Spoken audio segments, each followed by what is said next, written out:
Saat menebang pohon ratusan tahun di halaman rumahnya, pria ini menemukan sebuah benda aneh.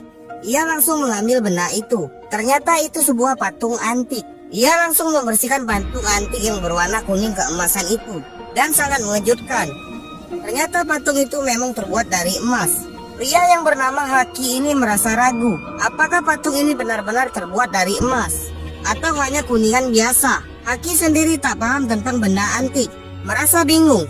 Haki akhirnya akan menyembunyikan patung antik yang baru ia temukan itu. Ia masuk ke ruangan bawah tanah di bawah rumahnya dan menyembunyikan patung emas itu. Haki menjadi gelisah hingga ia tak bisa tidur. Karena gelisah, Haki lalu keluar kamarnya.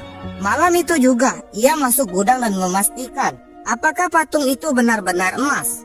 Ia melihat patung itu secara saksama. Meskipun ini bukan patung emas, Haki yakin kalau patung ini bernilai jual sangat mahal. Keesokan harinya, Haki menemui temannya yang paham tentang barang antik.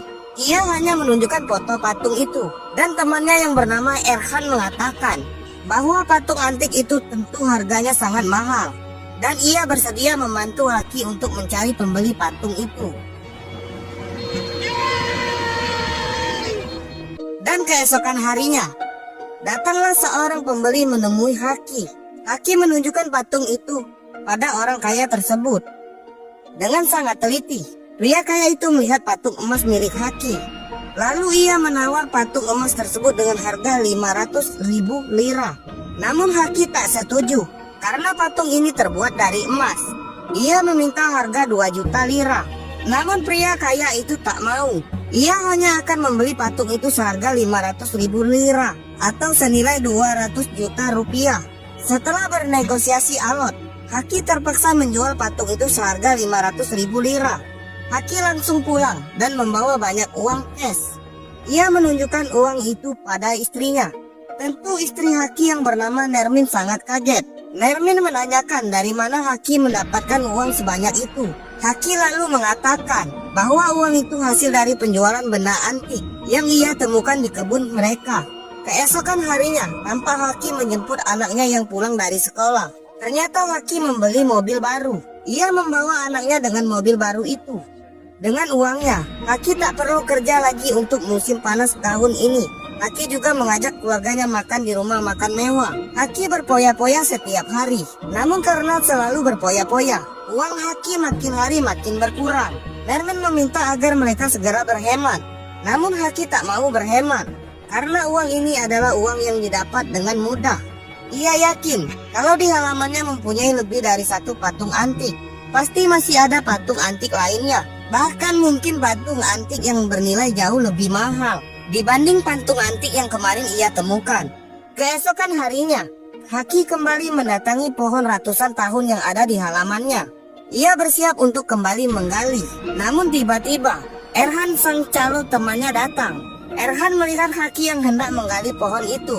Erhan meminta agar Haki mengajaknya untuk menggali bersama. Haki mengusir Erhan dari rumahnya. Haki sangat marah pada Erhan karena Erhan tak bisa menjaga rahasia.